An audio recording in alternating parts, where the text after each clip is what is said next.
तो गाइज मैं लाल मोहन और आप लोग के सामने फिर दोबारा इंटरेस्टिंग वीडियो के साथ आया हूं। और आज जो मैं बताने वाला हूं, आज भी फाड़ू फाड़ू सेंटेंस लेकर के आया हूं ताकि आप उन सेंटेंस को सुनने के बाद हा करें।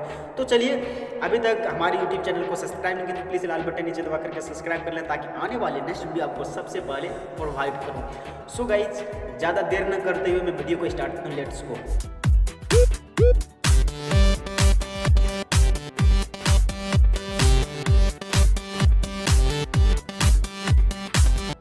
आज फिर हम जानेंगे 6 ऐसा सेंटेंस, 6 ऐसा वर्ड जो सारे मैं सेंटेंस बता रहा हूँ गाइज। ये कोई मतलब टेंस के रिलेटेड कोई ऐसा नहीं है, ये फ्रेज है और फ्रेज को हम लोग इसी ढंग से जानते हैं या इसी ढंग से इसको बनाया गया है। ओके गाइज, सो लेट्स हम स्टार्ट करते हैं और पहला नंबर हम वीडियो देखते हैं। होनहार बिरवान के चिकने पात अरे बाबा रे, क्या कहता है? होनहार बिरवान के चिकने पात। इसका कहने का मतलब है कि जो होनहार रहता है ना गाइस, जो होनहार रहता है मतलब इसका मेरे कहने का मतलब है, पता है यार बच्चे में ये दिखाई पड़ रहा है ये बन जाएगा, तो उसी को बता रहा है कि होनहार बिरवान के चिकने पात, होने वाला चीज ये अभी से दिखाई पड़ रहा है।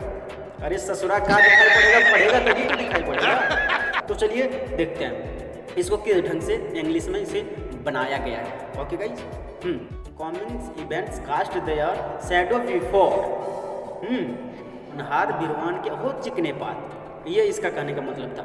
तो चलिए इसे हमें जान लिया। चलिए नेक्स्ट सेंटेंस को हम लोग देखते हैं कौन सा ऐसा सेंटेंस है। ओके, अब इसमें कह रहा है कि ससुरा क्या बोल रहा है, सांप भी मरे और लाठी भी ना टूटे।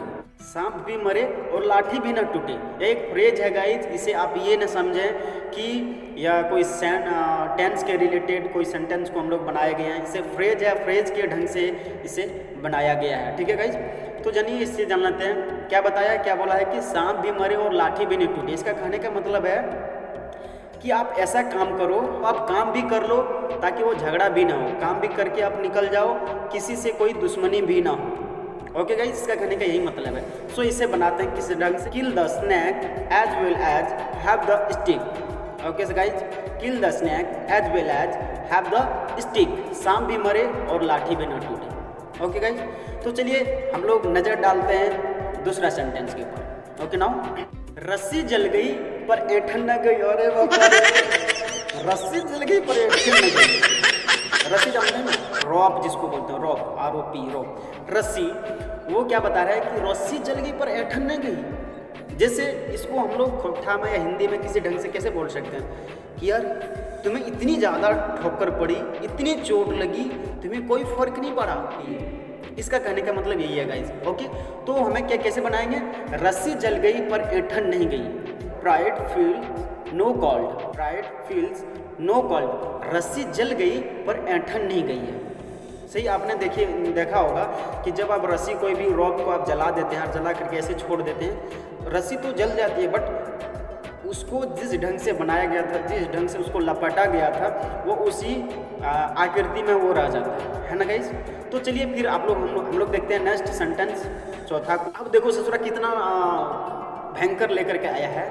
ससुरा बोल रहा है, तेते पाँव पसारिए जेते लंबी थोर। और इसका एक और आ जाता है कि एक फ्रेज है, और फ्रेज को हम लोग किस ढंग से बांधते हैं। चलिए इसको हम इंग्लिश में बना लेते हैं और जान लेते हैं कि इंग्लिश इसके सेंटेंस किस ढंग से हम बनाते हैं। So cut your cot according to you cloth, cut your cot according to your cloth. इसका मतलब हो जाता है कि गाइज कि तेते पाँव पसारिए जेते लंबी ठोर, मतलब उतना ही आप पैर को बड़ा कीजिए, उतना ही आप पैर को अपना बढ़ाइए, जितना आपकी कैपेसिटी है, जितनी बड़ी चादर है उतनी ही बड़ी आप पैर को फैलाइए, है ना।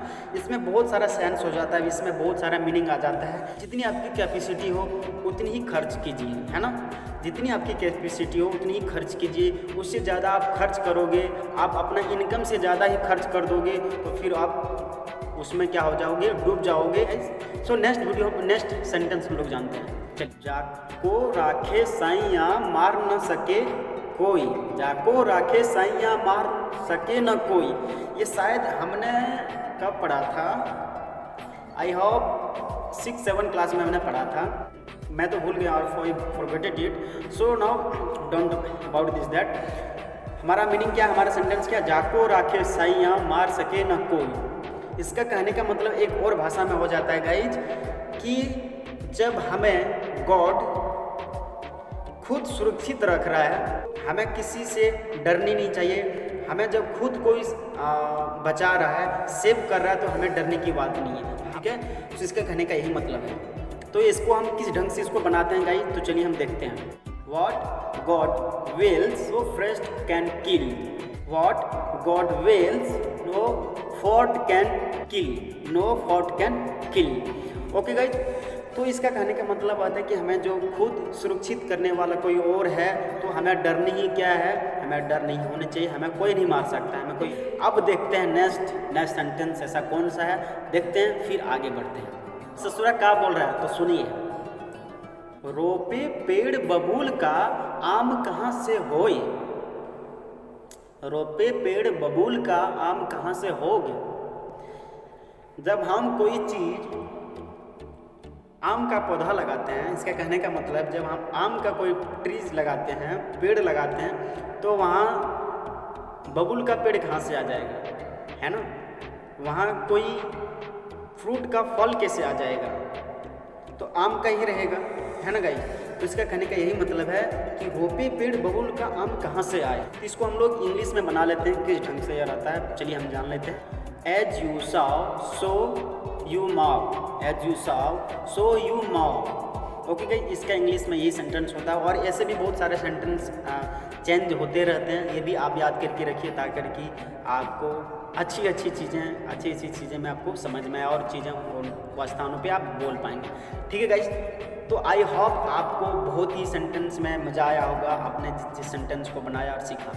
सो गाइस प्लीज़ ऐसे सेंटेंस को देखने के लिए, ऐसे वर्ड को देखने के लिए, जानने के लिए आप हमारे यूट्यूब चैनल को सब्सक्राइब कर लीजिए। अभी तक सब्सक्राइब नहीं किया तो प्लीज़ लाल बटन नीचे दबा करके सब्सक्राइब कर लीजिए, ताकि आने वाले नेक्स्ट वीडियो आपको सबसे पहले टाइम पे मिलता रहे। सो फिर मैं आप लोग के साथ एक न्यू वीडियो के साथ, न्यू इंटरेस्टिंग वीडियो के साथ मिलता हूँ। तब तक के लिए टेक बाय बाय।